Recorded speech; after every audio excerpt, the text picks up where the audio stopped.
Good morning students, civil engineering JN classes में आप सभी का स्वागत है। आज हम स्ट्रेंथ ऑफ मटेरियल या मैकेनिक्स ऑफ मटेरियल के एक टॉपिक मोमेंट ऑफ इनर्शिया को यहाँ पर डिस्कस करने वाले हैं, जिसके अंदर हम जो होगा वो पूरी तरह से जो होगा moment of inertia, section modulus, radius of gyration और परपेंडिकुलर एक्सिस थ्योरम पर पैरेलल एक्सिस थ्योरम सभी को जो होगा वो क्या होगा यहाँ पर समझेंगे।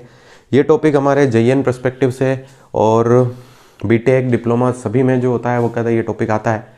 तो इसमें हम अलग अलग सेक्शन लेकर उसके बाद जो होगा वो क्या होगा उसका मोमेंट ऑफ इनर्शिया भी हम फाइंड करेंगे। तो फर्स्ट ऑफ ऑल बेसिक अगर हम चलें तो फर्स्ट अगर हम देखें moment of inertia, what is moment of inertia.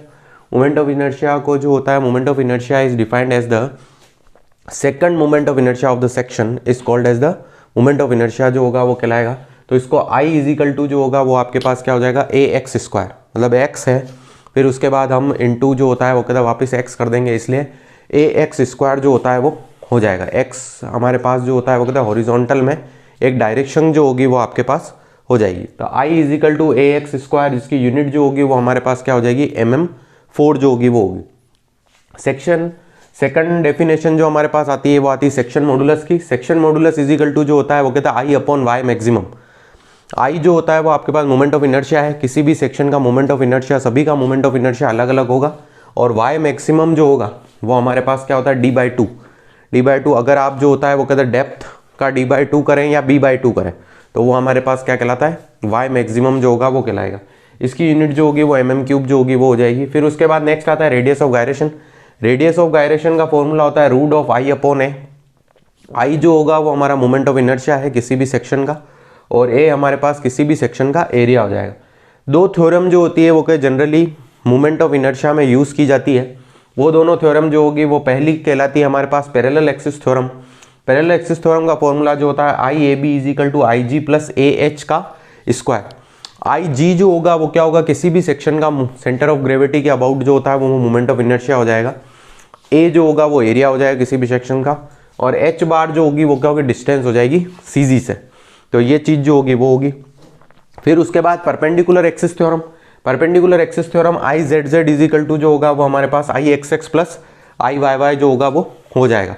I X X X direction में मोमेंट ऑफ इनर्शिया, और आई वाई वाई जो होगा वो क्या होगा, वाई डायरेक्शन में मोमेंट ऑफ इनर्शिया जो होगा वो होगा। तो ये 5 टर्म हमारे पास मोमेंट ऑफ इनर्शिया में जनरली यूज आएगी। Moment of inertia, section modulus, radius of gyration, parallel axis theorem और परपेंडिकुलर एक्सिस थ्योरम। अब हम जितने भी सेक्शन जो हम यूज़ करेंगे उसके फॉर्मूले एक बार लिखेंगे, फिर उसके बाद डिफरेंट सेक्शन को जो होगा वो हम डिस्कस करेंगे। फर्स्ट ऑफ ऑल आप इतना जो होता है वो कॉपी कर लीजिए, फिर हम आगे चलते हैं।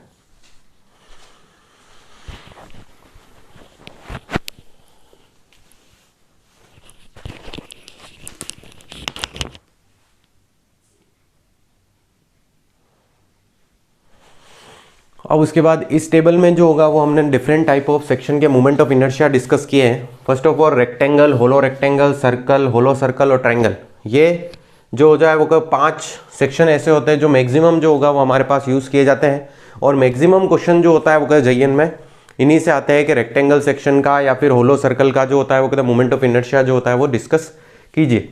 तो first of all rectangle section है। रेक्टेंगल सेक्शन का जो होता है वो कहता है आई एक्स एक्स जो होता है वो BD³/12, आई वाई वाई जो होगा वो DB³/12, और आई बेस जो होगा वो आपके पास क्या हो जाएगा, BD³/3 हो जाएगा। फिर उसके बाद होलो रेक्टेंगल। होलो रेक्टेंगल में BD³/12 माइनस BD³/12 जो होगा वो हो जाएगा, जबकि वाई वाई जो होगा वो क्या होगा, DB³/12 माइनस DB³/12 जो होगा वो हो जाएगा। सर्कुलर सेक्शन की बात करें, सर्कुलर सेक्शन में π/64 D4, और यहाँ पर भी हमारे पास π/64 D4 हो जाएगा। होलो सर्कुलर सेक्शन की बात करें, होलो सर्कल में जो होता है वो हम जानते हैं कि एक जो होता है वो एक्सटर्नल डाया होता है और एक हमारे पास इंटरनल डाया जो होगा वो होगा। तो यहाँ पर हमारे पास फॉर्मूला हो जाएगा π/64 D4 माइनस D4 और π/64 D4 माइनस D4। आई एक्स एक्स और आई वाई वाई दोनों सेम ही रहेंगे। ट्राइंगल की अगर हम बात करें, ट्राइंगल का जो होगा वो क्या होगा, आई एक्स एक्स का फॉर्मूला हो जाएगा BH³/36, वाई वाई का फॉर्मूला हो जाएगा HB³/36, और बेस का फॉर्मूला जो होगा वो BH³/12 हो जाएगा। तो इस तरह से ये 5 सेक्शन जो होंगे वो हमारे पास इंपॉर्टेंट सेक्शन है, जिनका जनरली मोमेंट ऑफ इनर्शिया जो होता है वो कदा पूछा जाता है ऑब्जेक्टिव क्वेश्चन में। आप इनको जो होता है कॉपी कर लीजिए, फिर हम आगे चलते हैं।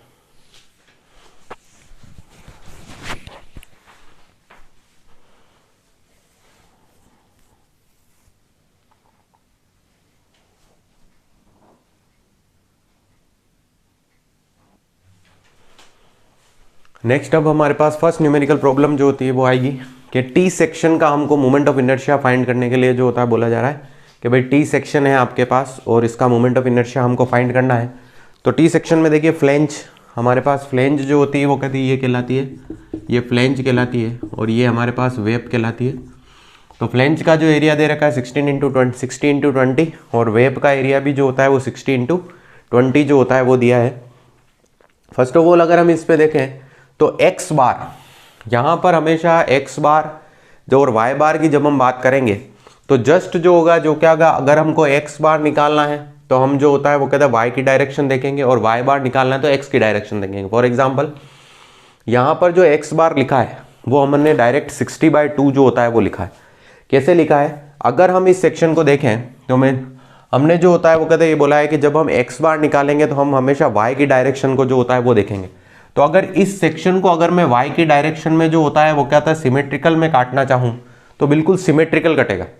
अगर हम इसको बीच में से जो होता है वो कहता है इसका सेक्शन निकालते हैं तो वही चीज़ जो होगी वो इधर भी आएगी और वही चीज़ आपके पास इधर भी आएगी। इसीलिए यहाँ पर जो होता है वो कहता है हम एक्स बार का जो फॉर्मूला होता है, एक्स बार का अगर जनरल फॉर्मूला हमारे पास होता है a1x1 + a2x2 upon a1 + a2, तो उस फॉर्मूले से ना निकाल के हम डायरेक्ट निकाल सकते हैं जब आपके पास दोनों तरफ जो होता है वो कहते हैं इक्वली डिस्ट्रीब्यूट हो रहा हो सेक्शन।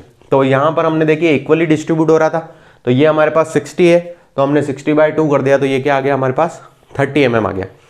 फिर उसके बाद वाई बार की अगर हम बात करें, वाई बार में देखें तो वाई बार में हम क्या करेंगे एक्स में करके देखेंगे कि ये सेक्शन जो होगा वो एक्स में सिमेट्रिकल डिस्ट्रीब्यूट होता है नहीं होता है। तो अब इसको देखिए, अगर मैं यहाँ पर जो होता है वो कहता है सेक्शन बनाता हूँ तो सेक्शन डिस्ट्रीब्यूट नहीं हो रहा है, इक्वली जो होता है वो डिस्ट्रीब्यूट नहीं हो रहा है।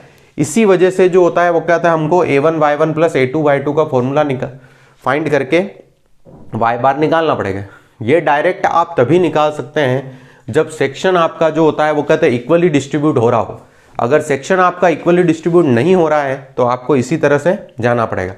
अब देखिए वाई बार में हम देखते हैं हमने 2 सेक्शन माने हैं। एक सेक्शन हमारे पास ये है 1 सेक्शन और ये हमारे पास 2 सेक्शन है। तो सेक्शन 1 का एरिया हमारे पास 60 × 20 वो हमारे पास 1200 mm² आ गया।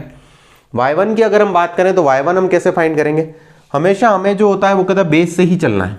हमेशा हम कहाँ से चलेंगे, बेस से चलेंगे। तो बेस से जब हम चलते हैं और जिस भी सेक्शन का हम जो होता है वो क्या होता है मोमेंट हम y1 निकाल रहे हैं तो उसकी डेप्थ का d/2 या b/2 कर देंगे। अभी हम डेप्थ के फॉर्म में चल रहे हैं तो यहाँ पे देखिए यहाँ से चलेंगे तो 60 + 20/2 जो होगा वो कर देंगे। तो यहाँ पे देखिए 60 + 20/2 कर दिया तो हमारे पास आ गया 70 mm। फिर उसके बाद पार्ट सेकंड की अगर हम बात करते हैं, पार्ट सेकंड में हमारे पास एरिया 60 × 20 है, ठीक है। 60 × 20 का एरिया 1200।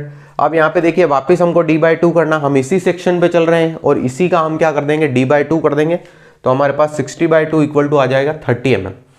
तो वाई बार का फॉर्मूला हम जानते हैं a1y1 + a2y2 upon a1 + a2 जो होगा वो होगा।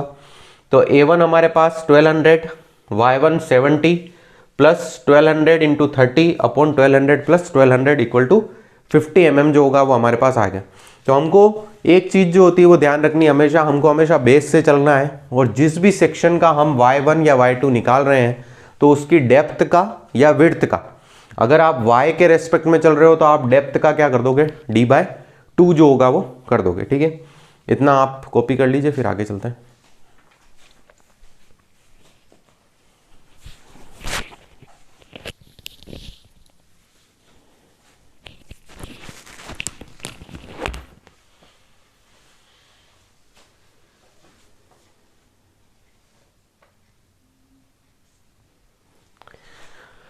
नेक्स्ट देखिए हमारे पास जो होगा वो क्या होगा, सबसे पहले हम x direction moment of inertia निकालेंगे, फिर नेक्स्ट हम वाई डायरेक्शन में जो होगा वो मोमेंट ऑफ इनर्शिया निकालेंगे। तो फर्स्ट ऑफ ऑल अगर हम देखें एक्स डायरेक्शन की अगर हम बात करें तो Ixx1 का फॉर्मूला हम जो होता है वो कहते थ्योरम से क्या पढ़ के आए हैं कि Ig + AH1 का स्क्वायर, AH स्क्वायर पढ़ के आए हैं। बट अब फर्स्ट ऑफ ऑल यदि हम पार्ट फर्स्ट के लिए जो होता है वो कर रहे हैं तो उसमें जो होगी वो क्या होगी, हमारे पास वैल्यू क्या हो जाएगी Ig + AH1 स्क्वायर।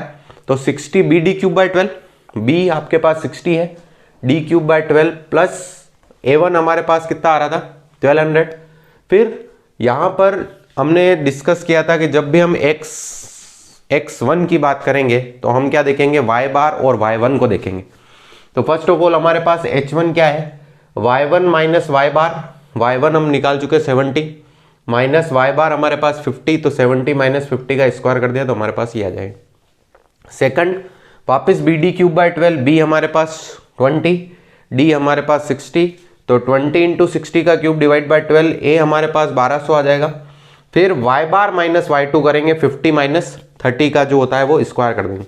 इसमें हमेशा y1 y बार या y2 y बार जो होता है वो कहता है जब हम h निकालेंगे तो आपको ये हमेशा ध्यान रखना है कि आपको जो होती है बिगर वैल्यू में से स्मॉलर वैल्यू माइनस करनी है। और एग्जांपल देखिए यहाँ पर 70 माइनस 50, y बार जो होता है वो कम था इसलिए यहाँ पर y बार y2 से ज़्यादा है, इसलिए y बार को जो होता है वो कहता है हमने y2 में से माइनस किया है। फिर उसके बाद टोटल IXX अगर हमें निकालना हो तो IXX1 प्लस IXX2 कर देंगे। तो IXX1 की वैल्यू हमारे पास 5.2 इंटू 10⁵ है और IXX2 की वैल्यू जो होती है वो कहती है 8.4 इंटू 10⁵ है। तो दोनों को हम ऐड कर देंगे तो हमारे पास IXX जो होगा वो आ जाएगा। तो इस तरह से हम x डायरेक्शन में जो होता है वो कहते हैं मोमेंट ऑफ इनर्शिया फाइंड कर सकते हैं। अब हम नेक्स्ट जो होगा वो क्या देखेंगे y डायरेक्शन में।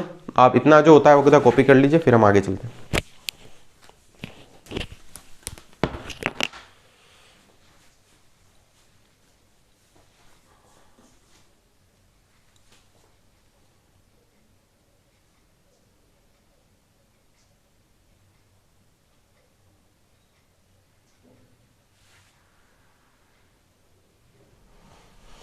नेक्स्ट जो होगा वो क्या होगा, हम आई वाई वाई या वाई डायरेक्शन में जो होगा वो मोमेंट ऑफ इनर्शिया फाइंड करें। तो आई वाई वाई का फॉर्मूला भी वही रहता है, I G plus A1 H1 square plus यहाँ पर आई जी की वैल्यू जो होगी वो क्या हो जाएगी हमारे पास DB क्यूब बाई 12 हो जाएगी। वहाँ पर हमारे पास BD क्यूब बाई 12 थी, यहाँ पर हमारे पास DB क्यूब बाई 12 हो जाएगी। तो हमारे पास D जो होता है वो क्या है 620, फिर 60 का क्यूब डिवाइड बाई 12। अब हम आपने देखा हो तो हमने जब x बार जो होता है वो निकाल फाइंड किया था तो 60/2 इज इक्वल टू डायरेक्ट हमारे पास कितना आया था 30 mm आया। मतलब क्या हुआ कि भाई ये सेक्शन जो होता है वो क्या होता है आपका y डायरेक्शन में जो होता है वो कहता है सिमेट्रिकल था, इसलिए x बार की वैल्यू डायरेक्ट निकली थी। इस वजह से यहां पर जो होगा वो क्या होगा h1 h2 की वैल्यू जो होगी वो क्या होगी 0 होगी, क्योंकि ये y डायरेक्शन में सिमेट्रिकल था। y डायरेक्शन में सिमेट्रिकल होने के कारण h1 और h2 की वैल्यू 0 होगी। इस वजह से आपके पास देखिए a1 हम अगर यहाँ पर लिख भी देंगे तो भी इसको 0 से मल्टीप्लाई करेंगे तो वो अल्टीमेटली 0 ही होगा। इसलिए यहाँ पर सिर्फ वैल्यू किसकी आएगी DB क्यूब बाई 12 की आएगी। यहाँ पर देखिए DB क्यूब बाई 12 और यहाँ पर भी हमारे पास D हमारे पास 60 हो जाएगा तो DB क्यूब बाई 12 जो होगा वो हो जाएगा। तो I Y Y equal to जो हो जाएगा वो क्या होता है y1 प्लस y2 और दोनों को जो होता है वो कहते हैं हम ऐड कर देंगे तो हमारे पास आई वाई वाई की जो होगी वो वैल्यू आ जाएगी कि आई वाई वाई सेक्शन का जो होगा वो क्या होगा मोमेंट ऑफ इनर्शिया हमारे पास क्या होगा। तो इस तरह से हमने जो होता है वो कहता है IXX और आई वाई वाई दोनों का जो होता है वो कहता है moment of inertia T section के लिए जो होता है वो कहता है फाइंड करना सीखा है। नेक्स्ट लेक्चर में जो होगा वो क्या होगा हम चैनल सेक्शन का या फिर आई सेक्शन का जो होगा वो क्या मोमेंट ऑफ इनर्शिया जो होगा वो फाइंड करना सीखेंगे। इस लेक्चर में अगर आपको कोई भी दिक्कत हो तो आप कमेंट सेक्शन में जो होता है वो कमेंट करके बता सकते हैं। और इतना जो होता है वो कहता है आप कॉपी कर लीजिए एक बार।